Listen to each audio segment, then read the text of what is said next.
para a gente dar início em ponto, às 2 horas. Ok.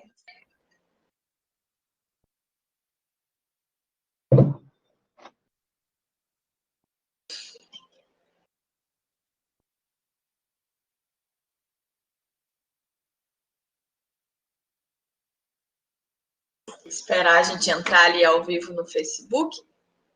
Assim que entrarmos ao vivo, então, damos início. Ok.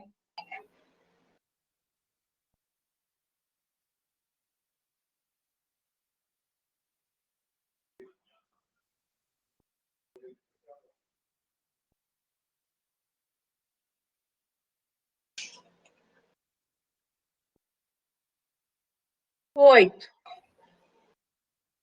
Jorge. Sim.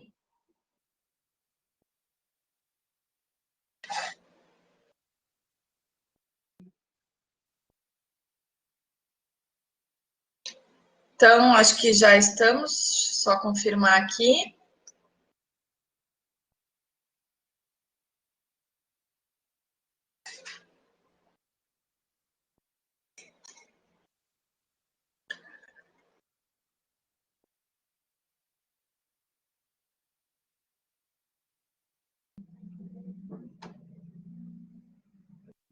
Bom, então, muito boa tarde a todas e todos. Quanto tempo não nos vemos? É um prazer estar com vocês mais uma tarde, mais um momento do nosso Seminário Internacional de Acessibilidade Cultural. Sejam todas e todos muito bem-vindos. Pessoal de Portugal que está conosco também, um grande abraço, um abraço com muito carinho, muito afeto a todos vocês. Tenho uma admiração enorme pela cultura e pelo povo português. E hoje, então, iniciamos a nossa tarde, já na reta final do seminário, com a nossa queridíssima e amiga de coração, já parceira de tantos momentos, professora Célia Souza.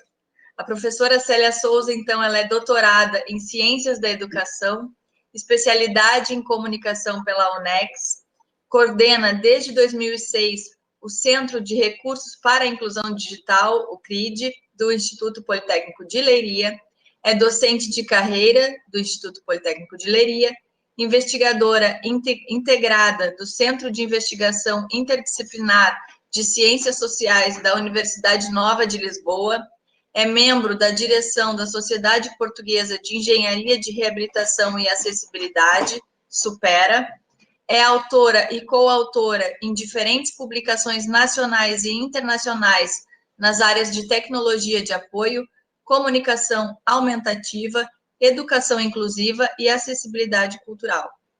Participou em junho de 2019, por indicação do Turismo Portugal, no documentário Travel Box Brasil, para divulgação do trabalho desenvolvido na região de Leiria ao nível da cultura e turismo acessível. Antes de passar a palavra para a professora Célia, então, vou me descrever brevemente. Sou professora Desirê Nobre, sou terapeuta ocupacional, professora do curso de terapia ocupacional da Universidade Federal de Pelotas, sou colaboradora da Pró-Reitoria de Extensão e Cultura aqui da Universidade e da Rede de Museus. Eu estou loira, eu tenho os olhos castanhos, a pele branca. Estou usando, então, uma camiseta da Universidade Federal de Pelotas e um casaquinho azul. A minha camiseta ela é cinza com detalhes em azul escuro. Então, professora, muito obrigada por estares conosco, por teres aceitado o nosso convite para estar integrando a nossa programação do seminário. É uma honra estar contigo mais uma vez. Nós que já tivemos uma relação de orientanda e orientadora, enquanto eu desenvolvi um pedacinho da minha pesquisa do mestrado aí em Portugal. Professora, muito obrigada. Passo a palavra para si. Muito boa tarde a todos e a todas. Antes de me apresentar, vou pedir desculpa, vou tentar falar devagar. Vou, em primeiro lugar, agradecer o convite à Universidade de Pelotas e à Desirê, por quem tenho um carinho especial. de amizade, não é a orientadora e orientanda, é assim, de amiga, e com quem tive o prazer de estar na função de orientadora, mas depois, posteriormente, também a escrever um artigo em conjunto. Portanto, muito, muito obrigada por este convite. Estou muito feliz por estar convosco neste seminário, que tem sido um êxito, porque eu tenho andado a espreitar ao longo da semana. Eu vou falar devagar. Eu peço desculpa, mas o meu português é um pouquinho sem açúcar. Eu costumo dizer que o português do Brasil tem açúcar e o nosso não. Ele é mais duro, mais direto. Portanto, eu vou tentar falar o mais devagar possível, mas antes disso vou-me descrever. Eu tenho o cabelo curto, meio platinado, portanto é assim meio branco com umas madeixas.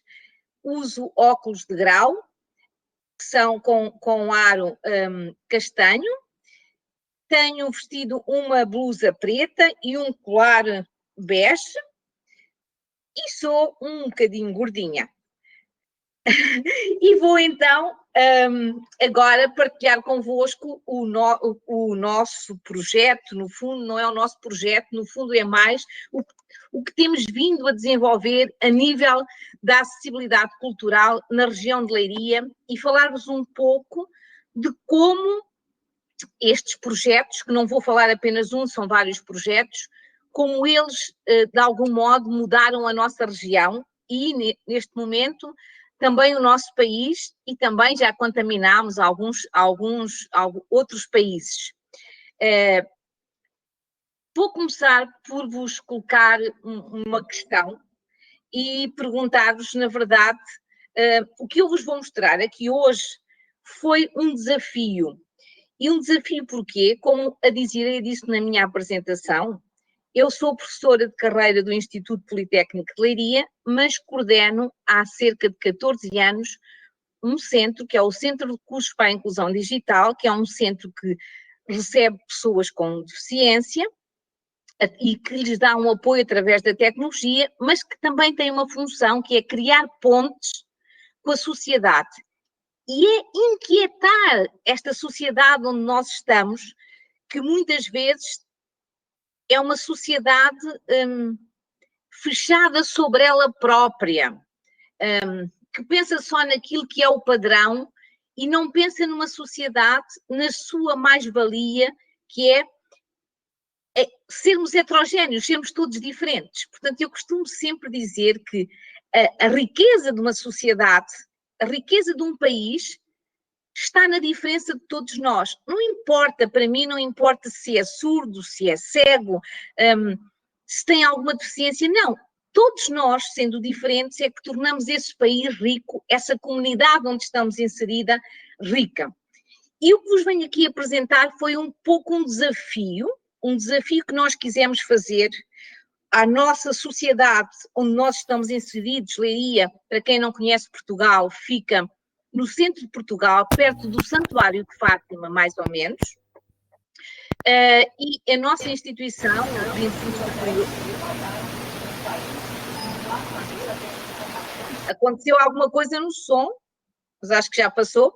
A nossa sociedade, a nossa instituição de Politécnico, ela está espalhada pela região, portanto tem várias escolas, vários polos. E esta ideia foi, então porquê que nós não vamos colocar um desafio a vários espaços da nossa cidade, não só aos espaços culturais, mas aos restaurantes, à igreja, e mostrar que é possível nós termos espaços para todos e pensados para todos. E quando nós começamos este desafio, nós acreditamos que a cultura, de facto, ela pode ser o caminho para nós termos uma sociedade mais inclusiva. E o que é que nos levou a pensar sobre, de facto, o que é que nos levou a pensar sobre esse assunto? Para já, o que eu estou a dizer são as palavras que estão no PowerPoint. Quando passamos às imagens, eu passo a descrever as imagens, está bem? E tenho aqui uma questão para vós todos. Será que todos podem usufruir da cultura? Sim, não conheço bem o Brasil, porque o Brasil é um continente e, portanto, era impossível eu conhecer o Brasil, mas já estive várias vezes no Brasil e aqui ao longo deste congresso foram feitas referências a algumas parcerias que temos com algumas universidades, nomeadamente com a Federal do Rio de Janeiro, com a Federal do Rio Grande do Sul, e, portanto, temos alguns projetos em que estamos envolvidos. E a verdade é que nós começámos a pensar que a cultura, que devia ser, e temos a prova disso neste momento que a humanidade está a passar, o que seria de nós conseguirmos ultrapassar esta pandemia se não tivéssemos recorrido à cultura, aos concertos, à música, às visitas virtuais, aos museus. Tudo isso nos ajudou a passar esta fase tão complexa que a humanidade está a passar. Aos teatros, às lives, sei lá, tanta coisa que aconteceu. E o que nós notamos em Portugal, nós somos um país, como é que eu vou escolher a palavra certa? Somos um país velho, mais velho, um pouco tradicionalista, e o que nós nos apercebemos é que quando vamos a estes espaços culturais, museus, outros sítios, eles estão pensados para um grupo, para um tipo de pessoas padrão. Não estão pensados para todos, mas esse tipo de pessoas padrão que existe é um tipo de padrão de pessoas, digamos assim, acima da média, ou seja, que têm que ter muitos conhecimentos para conseguirem entender os conteúdos que são disponíveis nesses espaços. Ora, isto parece-me um pouco um paradoxo, um pouco ridículo, num país em que 65% da população é envelhecida, tem mais de 65 anos, parece-me que estas pessoas não podem, na maior parte das vezes, fruir dos seus espaços culturais. E fruir da cultura é alguma coisa que todos nós temos direito. E eu já nem estou a falar aqui das pessoas com deficiência, porque, na verdade, as pessoas com deficiência não são muitas vezes pensadas nestes espaços. É verdade que ouvi na segunda-feira a Maria Blachua a falar de algumas experiências que acontecem para as pessoas surdas, para as pessoas cegas. Sim, isso é verdade. Mas o que acontece é que a sociedade é muito mais do que isso. E o nosso país, para além de ser heterogéneo, de ter esta quantidade de pessoas novas, velhas, com deficiência, sem deficiência, refugiados que também estão a chegar, temos uma coisa que se chama turismo. Nós somos um dos países de eleição do mundo por turismo. Então, tínhamos que colocar aqui um desafio. Tínhamos que mexer com as mentes e explicar-lhes que tínhamos que fazer alguma coisa. E é sobre isso um pouco que eu vos vou falar. Não vos vou falar de um grande projeto, porque eu acredito que não são os grandes projetos que podem fazer a mudança. Eu acredito que são pequenos projetos inseridos na comunidade que vão fazer essa mudança e que depois vão contaminar outras comunidades e, aos poucos, vamos contaminar um país. E foi precisamente isto que aconteceu com os nossos microprojetos que nós fomos desenvolvendo. Nós acreditamos que são projetos mais simples que podem, de facto, fazer essa diferença na comunidade. E então vocês vão estar assim a pensar. Então, mas está a falar de projetos, o que são esses projetos? Bem, para convencermos as entidades oficiais, não é? Porque tínhamos que as convencer, não podíamos fazer só projetos e apresentá-los. Começámos por relembrar que Portugal tinha assinado a Convenção dos Direitos das Pessoas com Deficiência e que no seu artigo 30 dizia que era necessário assegurar acesso das pessoas com deficiência aos serviços das pessoas envolvidas nas organizações de atividades recreativas, turísticas, desportivas, de lazer. Então, se nós tínhamos assinado uma convenção, se nós éramos um país por excelência de turismo, então fazia sentido nós não pensarmos em todos? E assim nós conseguimos convencer as entidades oficiais e mostrarmos que se calhar podíamos mudar alguma coisa. E com quem? O que é que nós quisemos aqui explicar? Quisemos explicar às entidades que as barreiras físicas, elas são fáceis de eliminar. Ou seja, são obstáculos que estão lá, mas que nós conseguimos, de algum modo, eliminar com um mobiliário, com uma obra, com uma rampa. Consegue-se resolver. As barreiras sociais, que poucos falam, já são bem mais complicadas de nós conseguirmos, de facto, desbatê-las, porque estão relacionadas com o nível de escolaridade, com a literacia, com o desemprego, muitas vezes com o isolamento social, que é uma coisa que acontece muito em Portugal, porque nós temos muitos idosos e eles estão muito afastados nas suas casas e não interagem com o meio onde estão. E também, muitas vezes, a escassez de ofertas culturais nos sítios onde as pessoas residem. E depois, por fim, como é que nós vamos quebrar esta coisa das barreiras intelectuais? Sim, porque as barreiras, nós podemos quebrar todas as barreiras, mas as barreiras intelectuais são aquelas que são mais complicadas de quebrar, porque elas fazem parte do pressuposto que cada um de nós tem acerca da deficiência e acerca da diferença. E é muito difícil nós conseguirmos entrar dentro das mentes das pessoas e tentar-lhes mostrar e tentar desbater essas barreiras. Então, nós começámos por pensar isso e vamos ter que arranjar uma solução com projetos simples e que tenham impacto na sociedade e que se mostre que esse impacto não é apenas para as pessoas com deficiência, é para todos e que vai ajudar todos.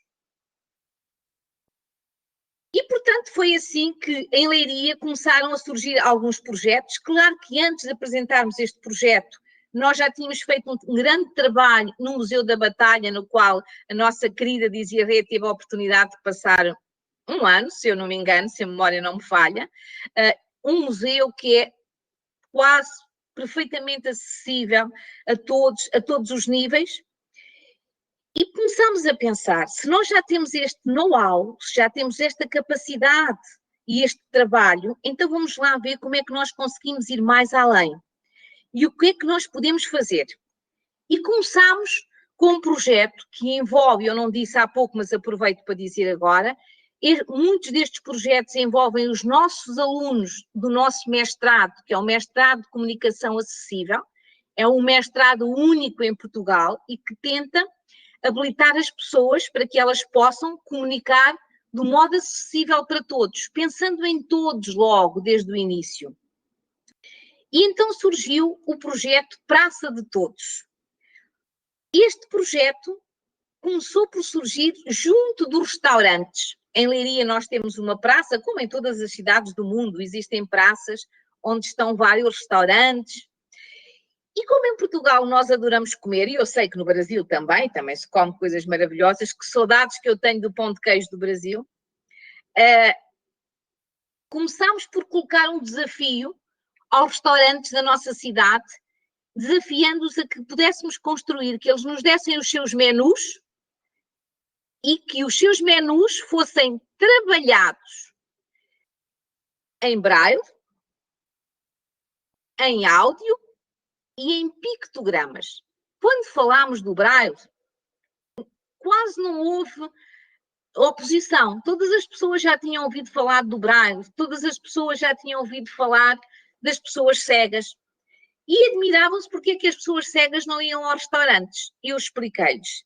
Por uma coisa tão simples, que para chegarem a um restaurante as pessoas cegas, elas nem sequer têm acesso ao menu. Portanto, elas têm que fixar tudo o que está a dizer o empregado que está no restaurante. E isso é difícil. Se é difícil para mim, também é difícil para as pessoas cegas. Entenderam? No áudio também entenderam que realmente sim, e tanto entenderam que agora as emendas em Portugal estão a ser em áudio, por causa da pandemia, ou estão a ser através de tablets. Então, A seguir eu disse, mas também existe um grupo da população que não sabe ler. Existem pessoas que não conseguem decidir, e aqui eu estava a falar especificamente das pessoas com déficit intelectual e com baixa literacia. É verdade que, aqui como no mundo inteiro, as pessoas com deficiência intelectual, com incapacidade intelectual, são sempre as últimas da pirâmide. Nunca ninguém pensa nelas. Toda a gente se dá no direito de decidir por estas pessoas. E é muito fácil, provavelmente muitos de vós já estiveram em vários sítios em que vem uma família entrar com uma pessoa com síndrome de Down, com perturbações de espectro do autismo, com deficiência intelectual, e a família decide por ela o que essa pessoa vai comer. Ora, eu não gosto que ninguém decida por mim o que é que eu vou comer. Eu não gosto que ninguém tome decisões por mim. E quando tomam decisões por mim, estão-me a tirar a minha capacidade de autonomia. Estão-me a tirar a minha capacidade de intervir na sociedade. Então, sendo assim, nós explicámos porquê. E os restaurantes acabaram por aceitar. Então, nós construímos, com os nossos alunos de mestrado de comunicação acessível, emendas em vários formatos. E passado algum tempo, como todos estes projetos que vos vou mostrando são monitorizados, portanto estão sempre a ser monitorizados e nós estamos sempre a tentar saber os resultados e os feedbacks, começaram-nos a chegar as boas novas dos restaurantes, dizendo que, sim, agora tinham pessoas cegas que iam lá porque sabiam que havia um cardápio. O menu é um cardápio, no Brasil diz cardápio, não é? Que havia um cardápio e as famílias começaram a ir com as suas pessoas, os seus familiares com deficiência intelectual, e eles próprios começaram a consultar as emendas e começaram a procurar. O que vocês estão a ver aqui na imagem são é uma fotografia com algumas imagens de emendas, e tem uma mais em evidência que se diz Mata Bicho, que é um restaurante aqui da nossa região. E o que é que vocês têm? Provavelmente não se consegue ver muito bem, mas têm pictogramas. Nós usamos o sistema pictográfico para a comunicação, que tem imagens, que são, no fundo, conceitos, e à frente, com licença, e à frente o preço, o respectivo preço do produto. Olha bem, mesmo quem não sabe ler, consegue olhar para as imagens e consegue perceber o que é o prato, consegue perceber o que é que quer comer. Começámos a ter um grande feedback. E qual foi o feedback? Foi que quem estava a querer estas emendas eram os turistas. Então tínhamos conquistado os comerciantes da nossa cidade, porque a seguir vinham outros restaurantes que queriam emendas para todos. Eles chamavam-lhes as emendas para todos. Começaram a pedir. E depois que vieram outros restaurantes do país e começou-se a espalhar. Como eu digo, começou-se a espalhar esta onda. Com um pequeno projeto, começámos a contaminar o país e temos imensos restaurantes no nosso país hoje em dia que têm as emendas nos vários formatos. Tivemos também um feedback imenso da população surda, porque nem toda a população surda em Portugal sabe língua gestual portuguesa. E as imagens ajudam esta população, especialmente a escolher aqueles pratos que às vezes têm uns nomes mais complicados, de chefes, e olhando para a imagem, conseguem perceber o que é exatamente o prato. Bem, vocês vão estar a pensar, então, mas estamos a falar de comida, não vínhamos falar de cultura? Sim, mas comida é a cultura de um povo. Bem, mas a seguir, aqui temos uma pequena imagem em que todos os restaurantes que aderiram ao nosso projeto, eles têm um selo. E esse selo indica que é um estabelecimento que aposta na inclusão.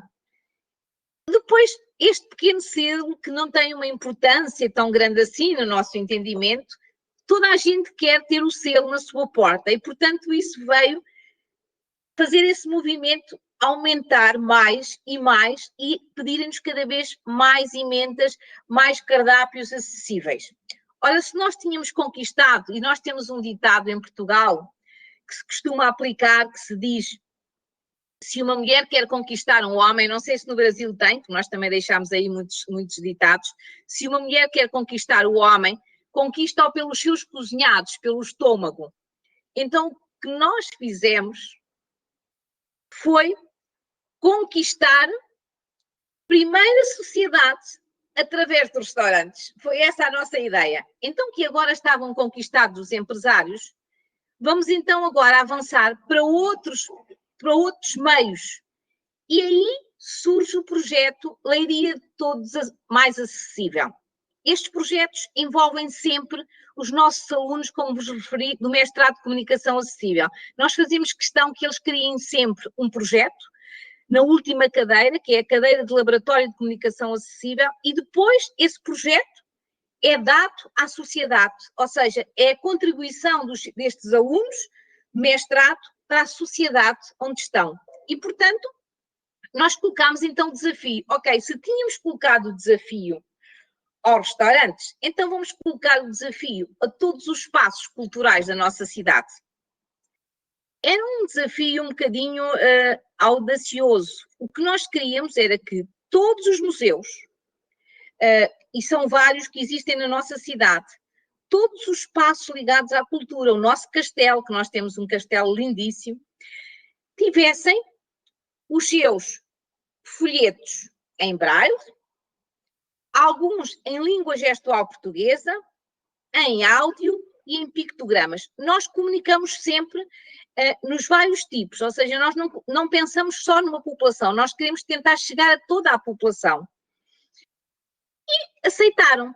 E de repente começámos a ver que isto passou a ser notícia. O que vos trago aqui são pequenas imagens de vários que se veem mais ou menos, mas, por exemplo, o que temos aqui que estou a tentar mostrar-vos, que provavelmente estão a ver, são os guiões, o guião em braille e o guião com os respectivos pictogramas, que também podem ver aqui, do nosso Castelo de Leiria. E esses pictogramas são sempre também acompanhados de escrita fácil, ou seja, nós trabalhamos também o conteúdo. Ontem penso que alguém vos falou de como se transformar conteúdos em escrita fácil, porque nós estamos no Seminário da Cultura, mas eu tenho que dizer isto. As pessoas da cultura são muito complicadas às vezes para passar os seus conteúdos. Elas estão a passar conteúdos não é para os visitantes, mas é para os seus pares. O que querem mostrar é aos seus pares que sabem muito daquilo que escreveram. Mas o que nós queremos não é isso num museu ou num espaço. O que nós queremos é mostrar que aquele espaço é de todos, porque o Castelo de Leiria é de todos. Não é só de alguns que entendem a história do castelo. Todos têm direito a ir ao castelo. Todos têm direito a ir aos espaços culturais. Então todos têm que entender o mínimo da história desse espaço. Portanto, eu espero não estar mesmo a falar muito depressa, que eu às vezes entusiasmo um bocadinho. Vou tentar controlar, porque fico um bocadinho entusiasmada. Então, Leiria acedeu, e de facto todos os nossos espaços culturais, que se quiserem, se vierem algum dia cá a Leiria e visitarem, têm os respectivos guiões. Então, chegou o grande desafio. O nosso Mosteiro da Batalha, que é um dos monumentos mais bonitos do mundo, um monumento que é património mundial, que é conhecido a nível mundial e é o nosso segundo monumento mais visitado de Portugal, a seguir ao Mosteiro dos Jerónimos, chegou à altura de ser feito esse desafio. E achava-se um pouco complexo. Mas a verdade é que o Mosteiro da Batalha rapidamente acedeu a esse desafio e tem neste momento o seu guião em braille, em áudio, em pictogramas, o intérprete de língua gestual virtual, que pode-se descarregar a aplicação e pode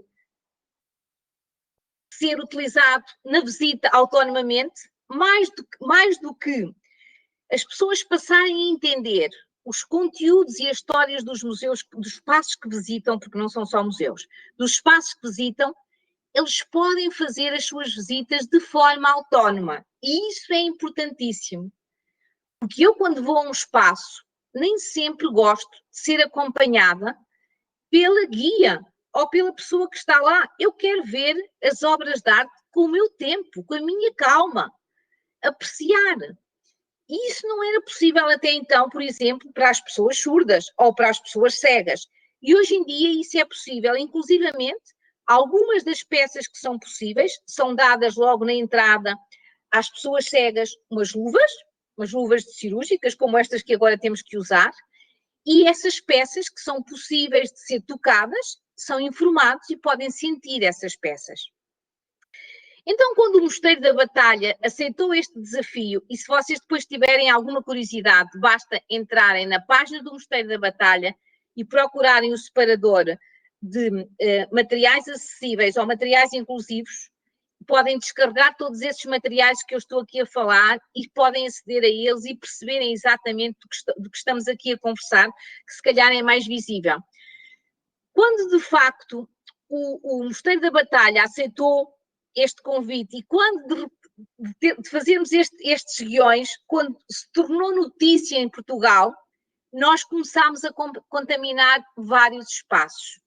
E então, nesse momento, através da Acesso Cultura e não só, nós começámos a ser solicitados para explicar como é que os vários espaços culturais e os vários museus de Portugal e os vários sítios podiam transformar em guiões para todos, em guiões multiformato. E, de facto, nós temos, desde o norte a sul de Portugal, espaços com guiões multiformatos já. Alguns, de facto, realizados por nós, no Centro de Recursos, mas muitos deles são realizados pelos próprios técnicos que fizeram a formação e que agora sabem como exatamente podem fazer os seus conteúdos de uma forma acessível. Passando-vos aqui mais a imagem. Passo-vos aqui uma imagem. Esta imagem é a entrada do nosso Museu de Leiria. Portanto, o Museu de Leiria é muito recente. Foi inaugurado em 2017. Era um convento e não pôde sofrer muitas obras. Ou seja, o que é que isto quer dizer? Um convento, um espaço antigo, tinha muitas barreiras arquitetónicas, tinha muitas barreiras mentais, porque a equipa de estudiosos, de arqueólogos e etc., sabe muito sobre o museu, há muito que ansiava ter um museu, mas nem sempre os conteúdos eram pensados de modo acessível. Nós tivemos o prazer imenso de trabalhar com esta equipa desde o início, portanto, desde o restauro, desde que se começou a fazer o restauro do museu, dando aconselhamento, explicando como é que os trilhos deviam ser feitos, como é que podíamos trabalhar os textos, e, portanto, o que vos trago aqui é uma imagem da entrada do museu. Vou passar-vos algumas imagens do Museu de Leiria, o respectivo guião do museu, o guião em pictogramas, que tem o guião em pictogramas, o guião em braille, o guião em áudio.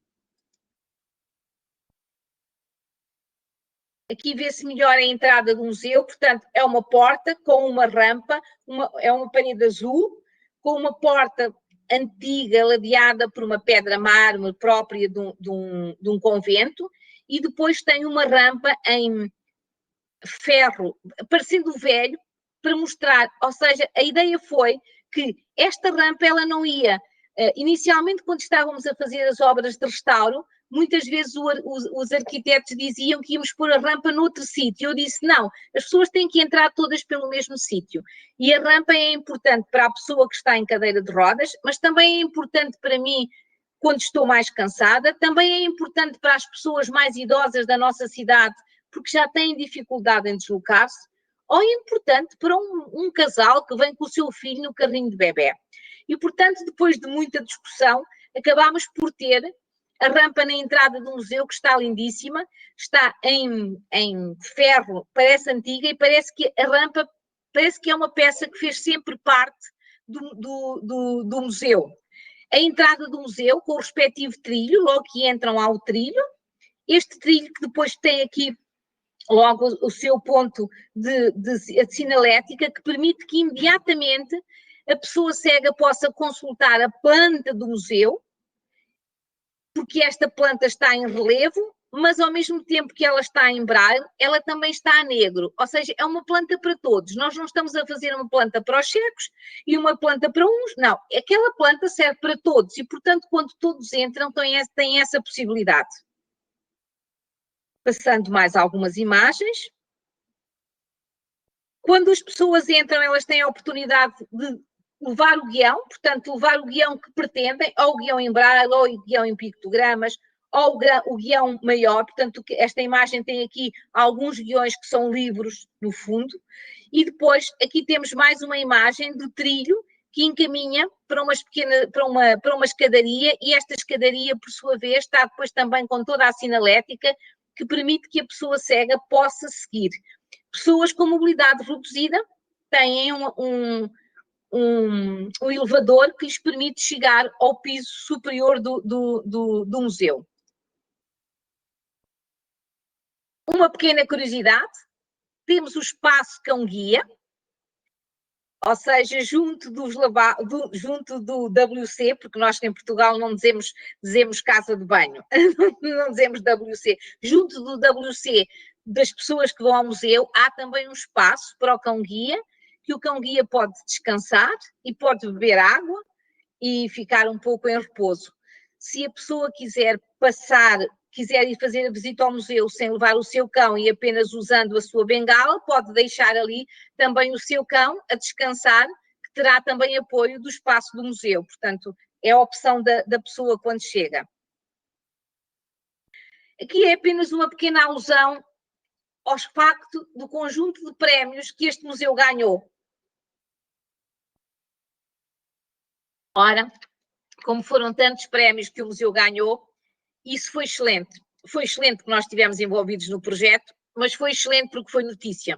E sendo notícia, nós tivemos um movimento em Portugal que todos os museus queriam também transformar-se e queriam ser acessíveis. E temos uma procura imensa desses espaços, no fundo, a contratar os nossos serviços para que a gente possa dar essa assessoria, que é alguma coisa que fazemos. Isso foi excelente para a nossa universidade, como é lógico, para o nosso Politécnico, mas foi excelente essencialmente para as pessoas, porque nós pensamos essencialmente nas pessoas e na acessibilidade. É isso que nos move. Bem, falei-vos dos espaços culturais, falei-vos dos museus, falei-vos dos mosteiros, mas também é importante falar-vos de Fátima.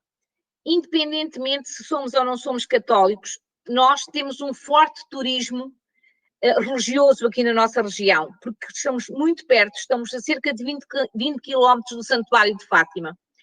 E o Santuário de Fátima recebe visitas de todo o mundo. Portanto, era importante pensarmos nesta população. E em 2017, quando foi comemorado o centenário das aparições de Fátima, nós fizemos essa proposta ao santuário, se o santuário se queria tornar mais acessível.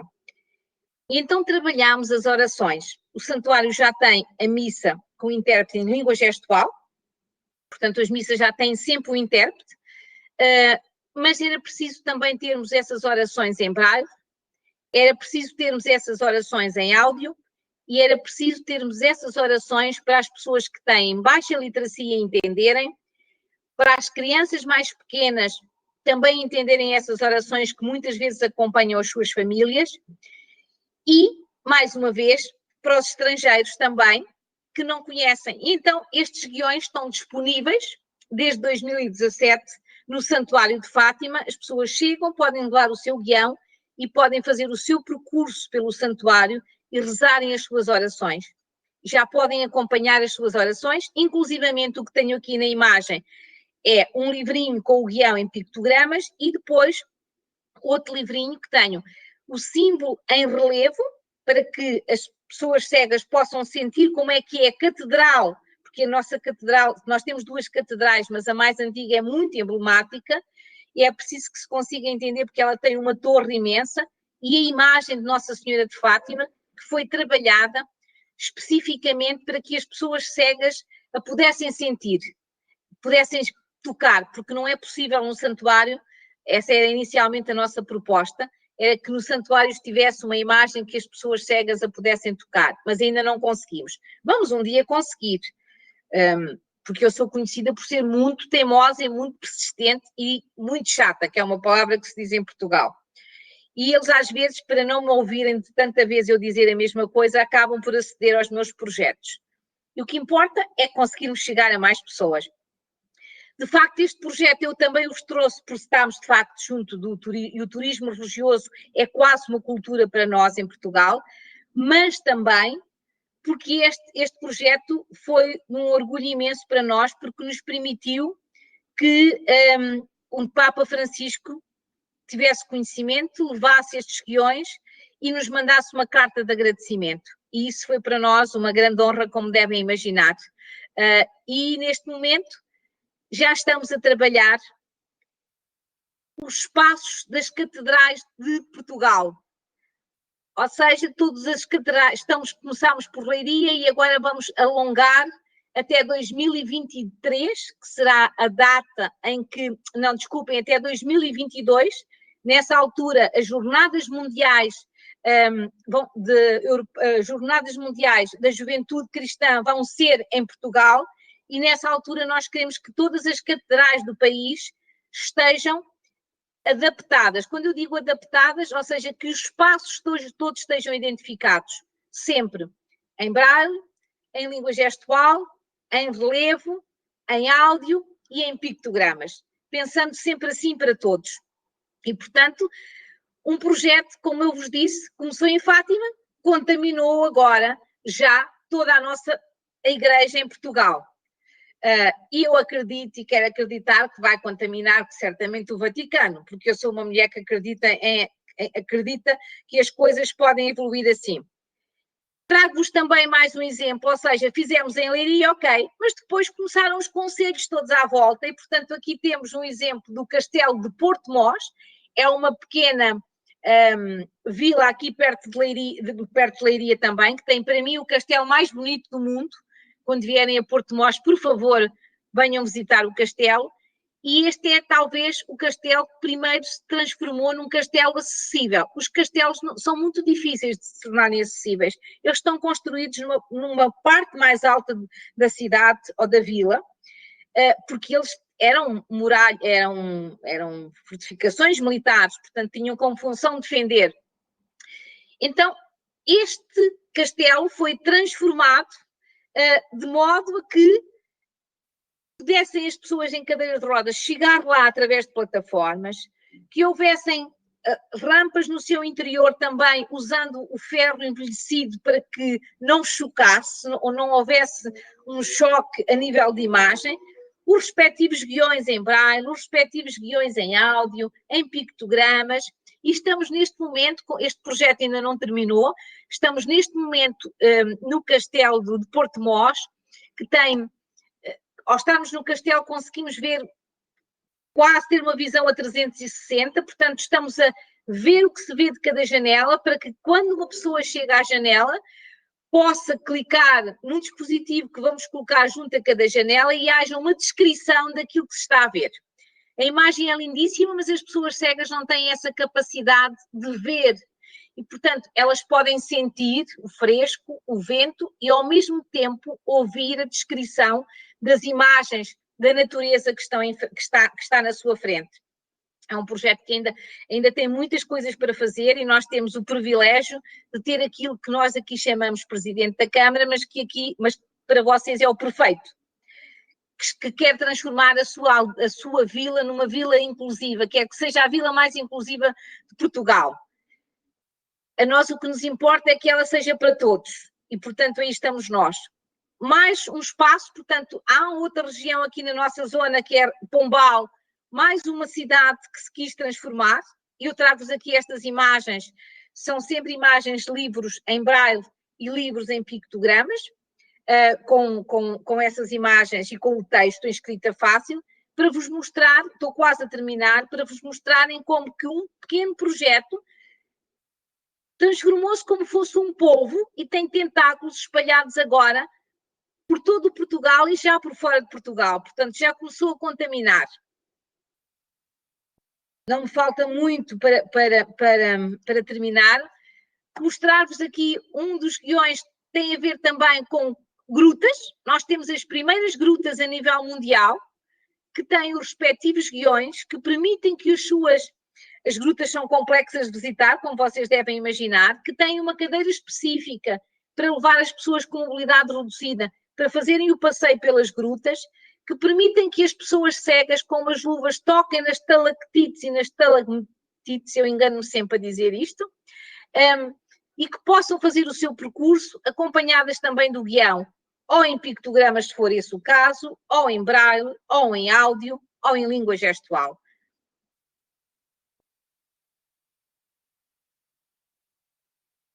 E, por fim, se tudo isto estava a acontecer, alguma coisa nós tínhamos que fazer quando chegou o tempo da pandemia do Covid.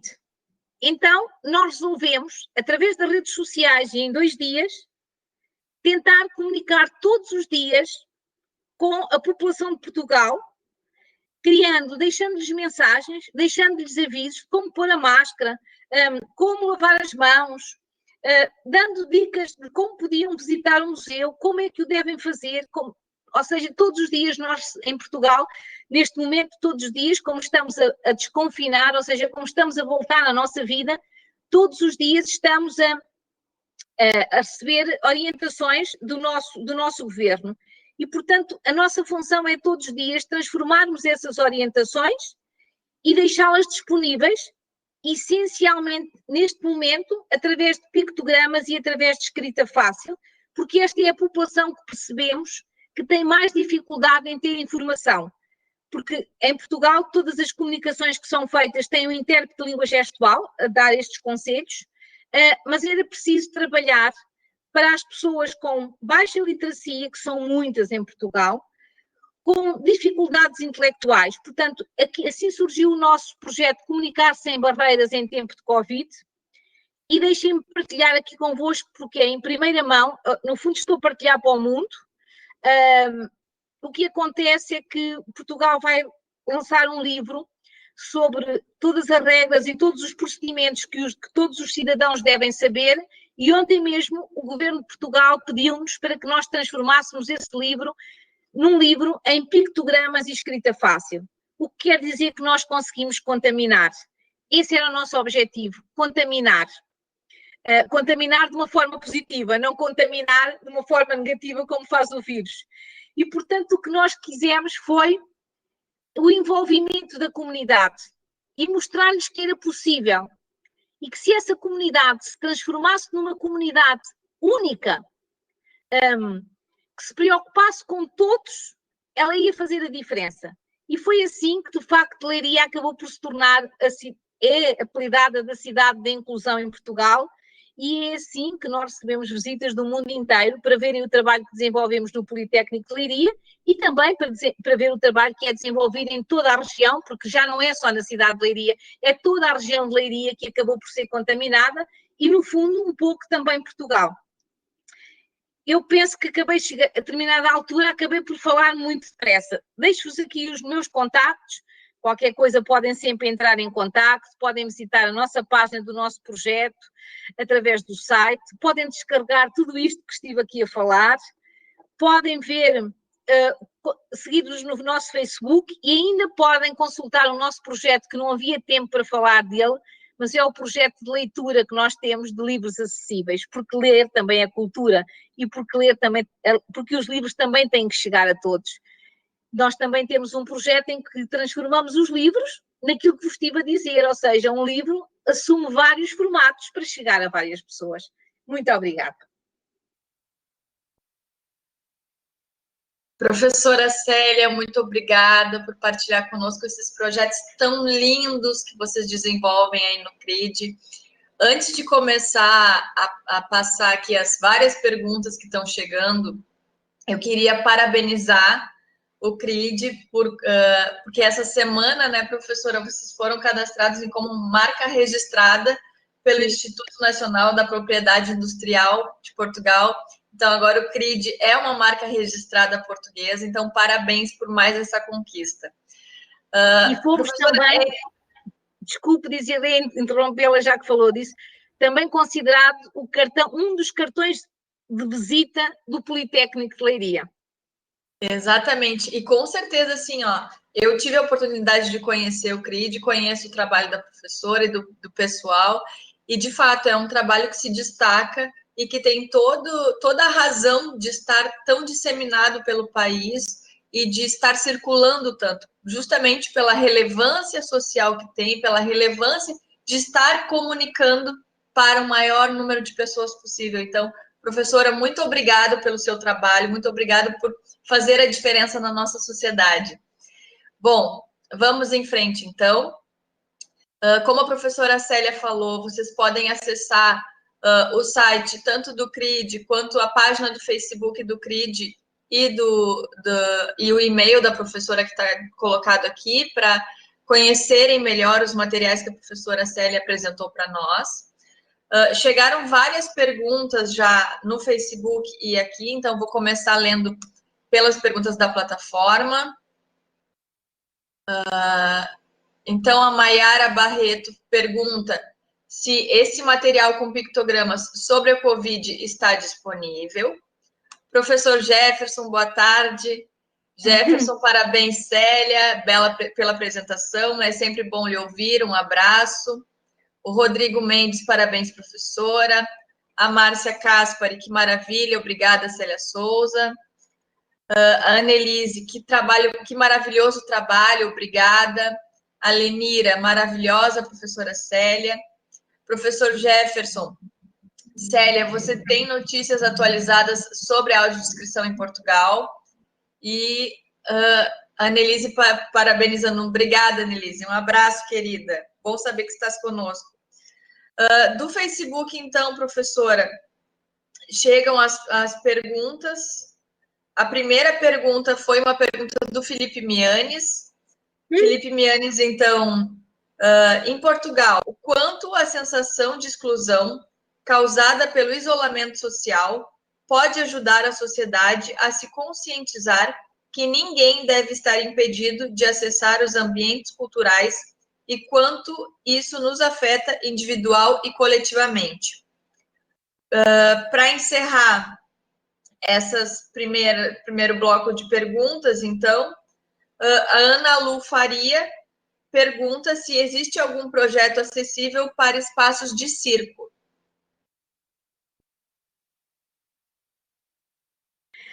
Sim, dar um beijinho a todos os conhecidos que eu vi aqui no bate-papo, não consigo dar a todos. Vi também por ali a Marilene, a Mari, a minha querida Mari, que foi nossa aluna de mestrado de comunicação acessível, ao Jefferson, a tantos, ao Filipe, que foi o meu, teve comigo, contracenou comigo já em 2 documentários, excelente visita dele, mas sim, respondendo. Sim, tudo o que falámos sobre o Covid é possível aceder e descarregar na nossa página, na nossa página do CRID. Há um separador que diz Covid, tem mesmo o nome do projeto, e, portanto, é possível chegarem lá e descarregarem todo o material. Ele está todo disponível e podem utilizar. Não há problema algum. Audiodescrição. Bem, estou a ver aqui também a Ivone, estou a ver aqui os meus ex-alunos do Brasil. Também dizer, Jefferson, que quer dizer, na audiodescrição, na verdade, eu costumo sempre dizer que vocês em Portugal estão, em Portugal, disparado, no Brasil estão muito mais avançados do que nós. Não só a nível da audiodescrição, porque tem uma legislação muito diferente da nossa, nós não temos uma legislação. Eu sei que no Brasil nem sempre se cumpre a legislação, mas a verdade é que nós, em Portugal, não temos uma legislação para que haja audiodescrição de uma forma tão sistemática como vocês têm. Portanto, existem alguns projetos que vão tendo, mas é sempre muito difícil nós conseguirmos ter audiodescrição. Talvez isso seja tão difícil porque é um serviço também demasiado caro em Portugal. Provavelmente também o será no Brasil, não sei. Mas também não temos muitas pessoas capacitadas em Portugal. Temos algumas, sim, é verdade, mas não temos um elevado número de pessoas capacitadas em audiodescrição. E, portanto, não temos, assim, avançado tanto, se calhar, como gostaríamos. Perguntava-me, então, já vou ao Filipe, responder ao Filipe, mas projeto acessível do circo. Bem, Nós andamos até numa guerra muito grande em Portugal com o circo. Não sei se vocês têm essa guerra por aí, mas tem sido uma coisa terrível aqui. Até há movimentos de pessoas que não estão muito a favor do circo. Eu sou uma apaixonada do circo e costumo sempre dizer que ainda vou fazer um projeto com o circo, porque gostava de viver durante 3 meses num circo. As pessoas dizem que eu não estou muito bem, mas eu gostava muito de viver 3 meses no circo e poder estar lá e poder entender. Mas a verdade é que a nível de acessibilidade, no nível do circo, não temos projetos em Portugal, não.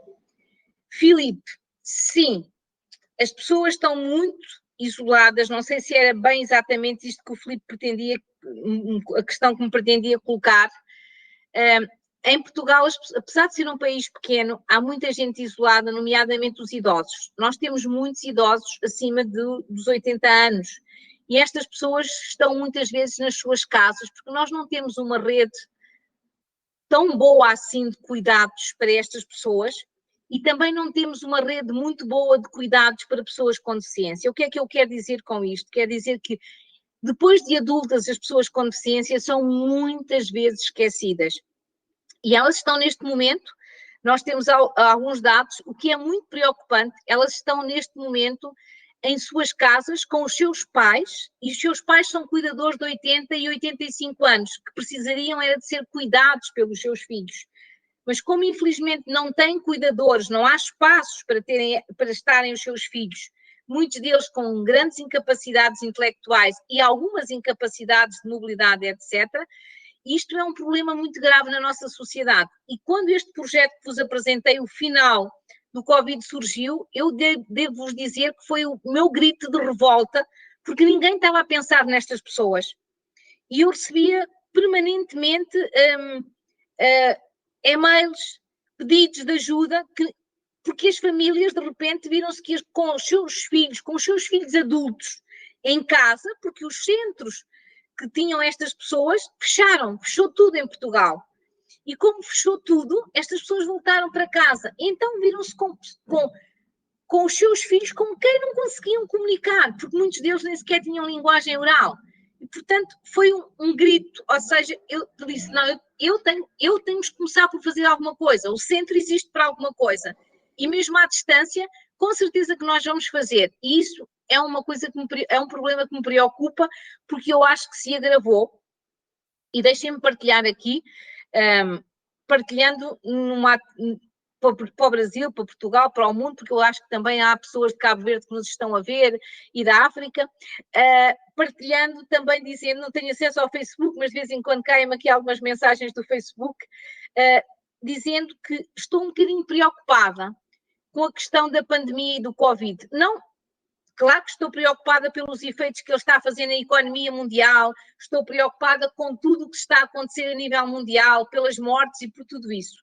Mas estou preocupada essencialmente porque as nossas sociedades têm uma tendência que é, elas só se preocupam com os grupos minoritários em momentos de glória, ou seja, nos momentos em que a economia está a florescer, então preocupam-se com estes grupos minoritários. E o que eu tenho assistido, não é só em Portugal, mas é um pouco pelo mundo inteiro, é que esta população está esquecida, literalmente esquecida e abandonada.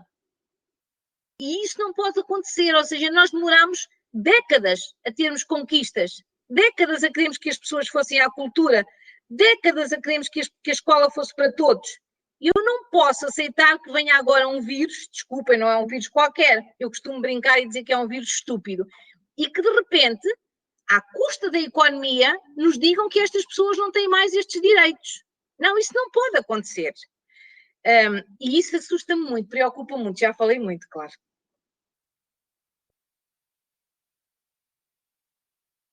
Como estou a ver aqui muitas perguntas a cair, eu não tenho hipótese de olhar para elas. Vou passar Mas vamos a palavra. lá. Vamos em frente. Eu tive um probleminha aqui para religar o meu microfone, por isso que eu demorei um pouquinho para voltar.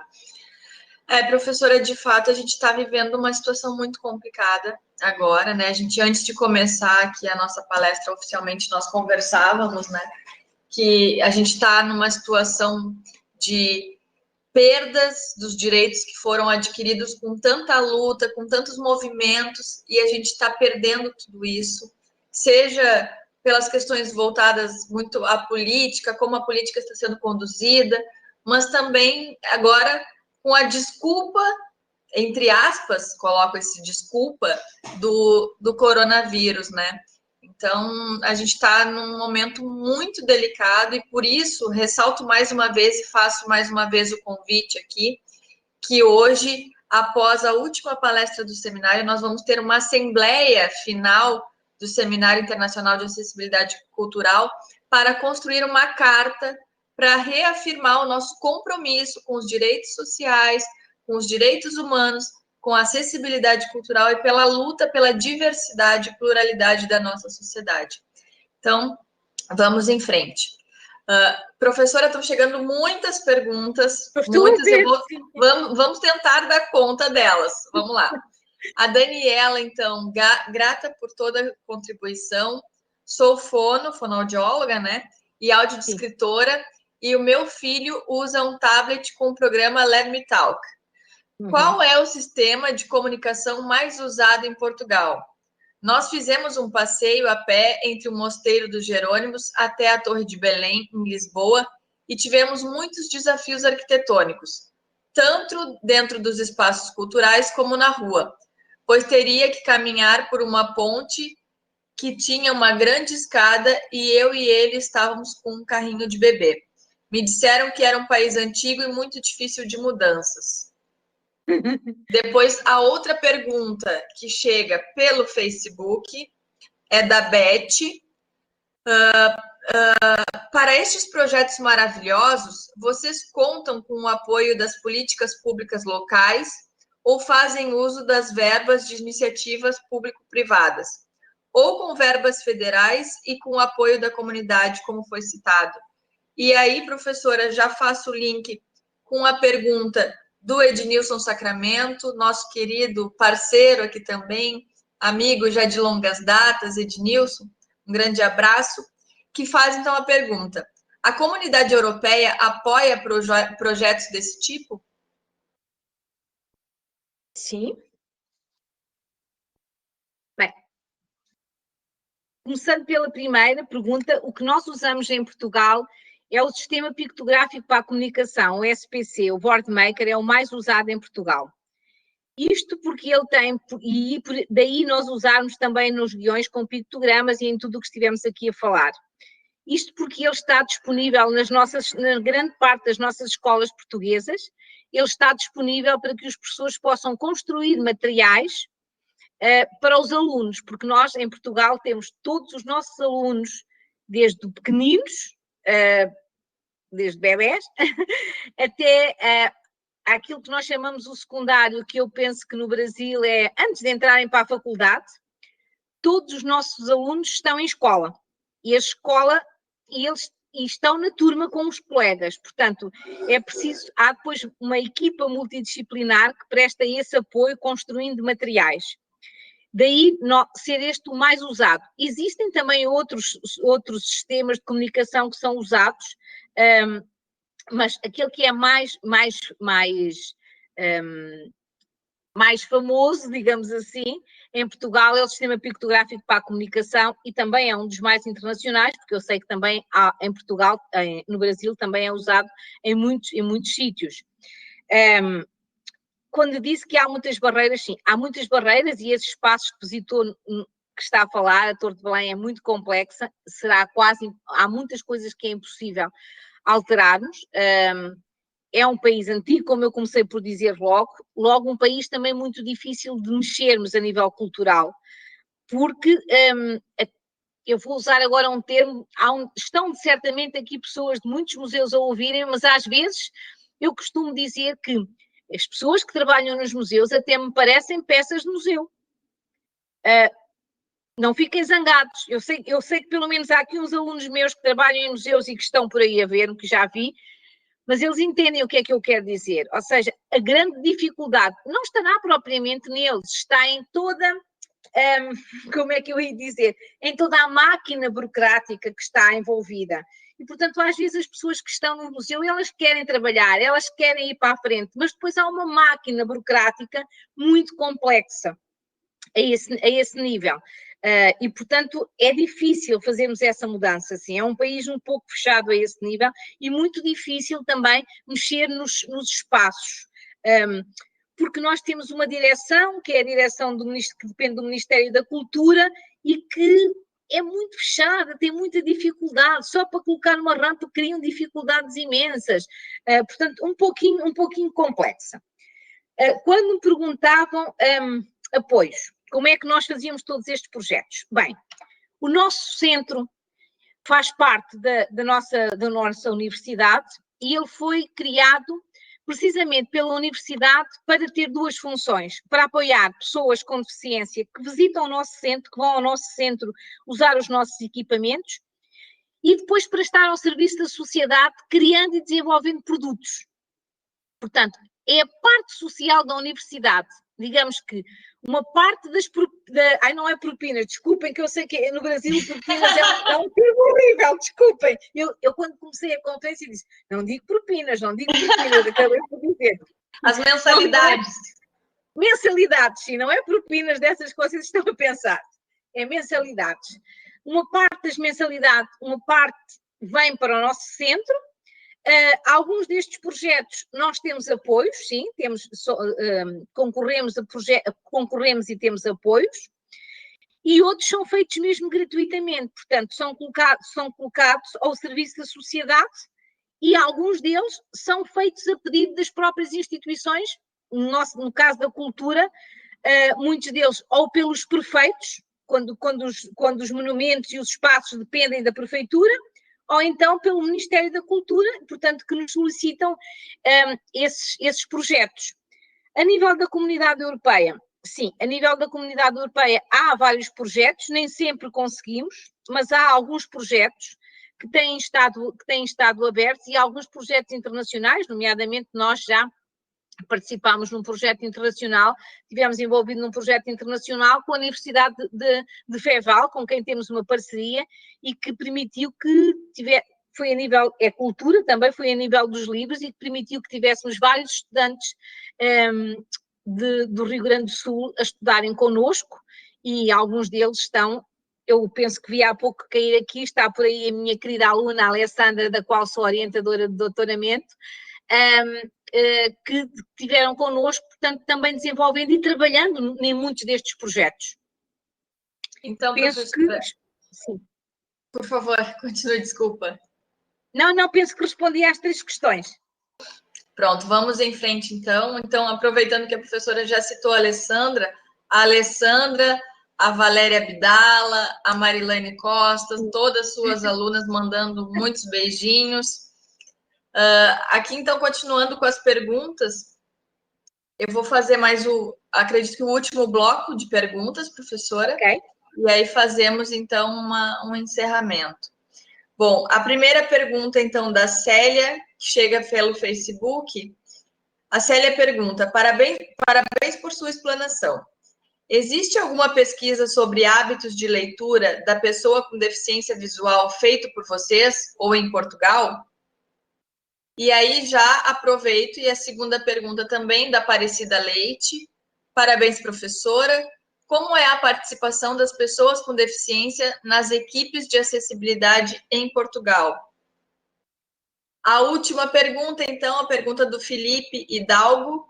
Além das ações acessíveis, há também profissionais com deficiências trabalhando na equipe de vocês? Pergunto, pois o conhecimento de causa é super importante. E aqui, como ele citou a equipe, eu queria mandar um beijinho e um abraço muito carinhoso para o Luiz Vicente, do CRID, também, que esteve me recebendo também com muito carinho. Luiz, um grande beijinho para si. Deve estar por aí, acho eu. Está assistindo, está interagindo bastante ali no Facebook.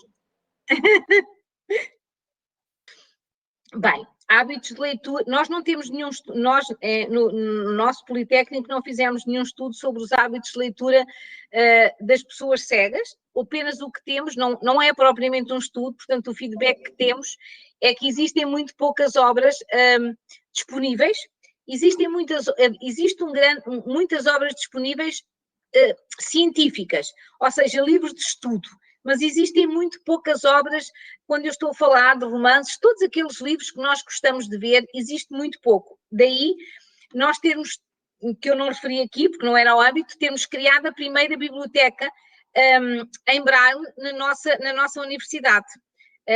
Portanto, para que as pessoas cegas que estudam connosco, nós somos a instituição de ensino superior em Portugal que tem mais pessoas com necessidades específicas connosco, com maior diversidade, portanto, talvez pelo trabalho que temos vindo a desenvolver, portanto, somos escolhidos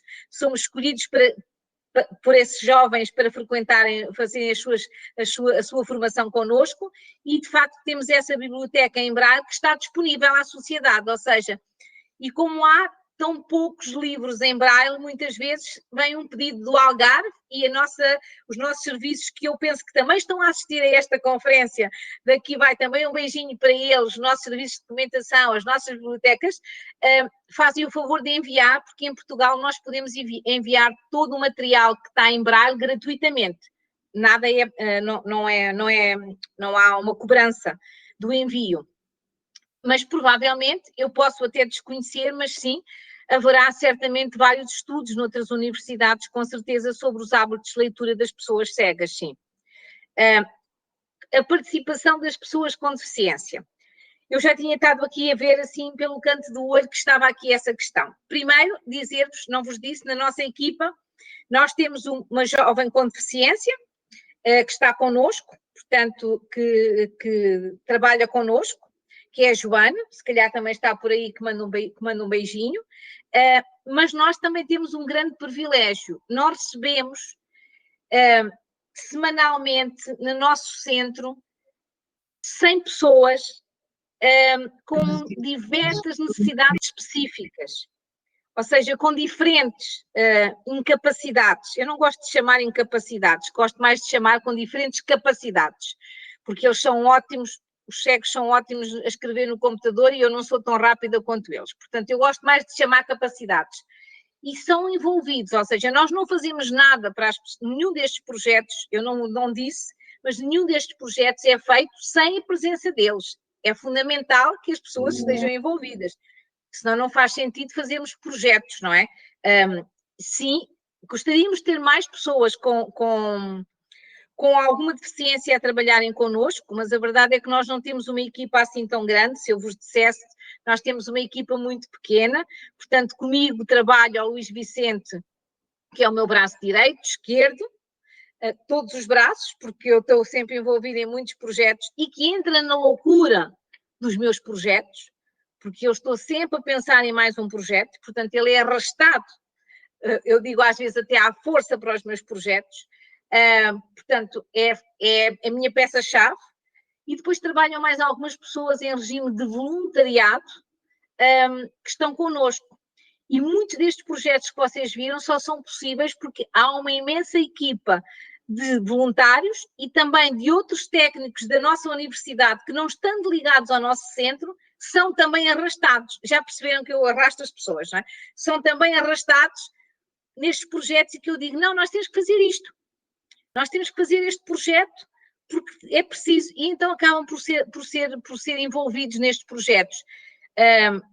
Como eu vos dizia, são projetos pequenos que depois que nós queremos depois que contaminem, não é? Também é preciso que vocês pensem na nossa dimensão. Nós somos um país muito pequenino, não é? Portugal é um retângulo com 10 milhões de habitantes, que na verdade são 9 milhões, mas a gente continua a dizer que tem 10 milhões de habitantes, porque não queremos admitir que cada vez somos menos, porque cada vez nascem menos crianças. Mas sim, nós envolvemos sempre as pessoas, claro, nem fazia sentido, senão os projetos eram para nós e não eram para as pessoas com deficiência, sim. Penso que respondi a tudo. Alguém, se tiverem depois alguma curiosidade, também é fácil mandarem-me um e-mail e com certeza que eu dar-vos-ei uma resposta naquilo que eu puder e que eu conseguir ajudar. E aproveito mais uma vez para agradecer o convite, adorei estar convosco. Adorei ver os meus alunos do Brasil e de Portugal por aqui a espreitarem por aqui. Adorei ver os meus amigos do mundo, como eu digo. Espero que fiquem bem, que este estúpido vírus, desculpem, mas eu tenho que lhe chamar assim, que este estúpido vírus perceba que não é mais forte que nós e, portanto, que nós não vamos perder o que conquistamos, os direitos todos para esta população que andamos há anos a conquistar. E eu acho que vamos sair mais fortes depois disto. Vamos sair com algumas dores, com algumas dificuldades, mas vamos sair mais fortes, certamente. Como seres humanos, eu quero acreditar que sim, que vamos sair todos mais fortes. E um beijinho para todos. Vi a Patrícia também a chegar, um beijinho grande para a Patrícia também. A Patrícia já me mandou mensagem aqui no WhatsApp. Manda beijinhos para a Célia, que eu estou acompanhando pelo Facebook. Um beijinho para a Lívia também, que adoro, adoro. Infelizmente hoje não vou conseguir ficar a ouvi-la, porque tenho uma situação familiar um bocadinho complexa neste momento, mas um beijinho também para ela, que eu sou fã dela. Professora, então, só para finalizar aqui, chegam elogios de todos os lados pela sua fala, pelo seu trabalho, por todos esses projetos incríveis que o CRID desenvolve. Como tu comentaste, também uma equipe pequena, mas uma equipe com um potencial imenso, com uma garra muito grande e que abraçam o mundo. E aí eu destaco aqui que a professora bem comentou, né, que está sempre criando novos projetos, envolvida em novos projetos, e mesmo assim, quando a gente envia um e-mail, ela responde automaticamente, praticamente, e sempre acolhendo a gente da melhor forma possível, professora. Então, mais uma vez, te agradeço imensamente por estares conosco. Sei que é um momento difícil, é um momento complicado, mas espero que esse momento em que nós tivemos aqui tenha aquecido o teu coração um pouquinho, que a gente consiga todos levar o carinho que nós sentimos por si, pelo trabalho que a senhora desenvolve. Muito obrigada por ter conseguido estar conosco e é uma honra ser sua amiga, é uma honra acompanhar o seu trabalho e é uma honra te ter conosco aqui compartilhando no nosso seminário. Professora Célia, muito obrigada pelas suas contribuições hoje e sempre. De nada. Um beijinho para todos. Um beijinho virtual para todos. Pessoal, temos então agora um momento de descanso, né? Vamos descansar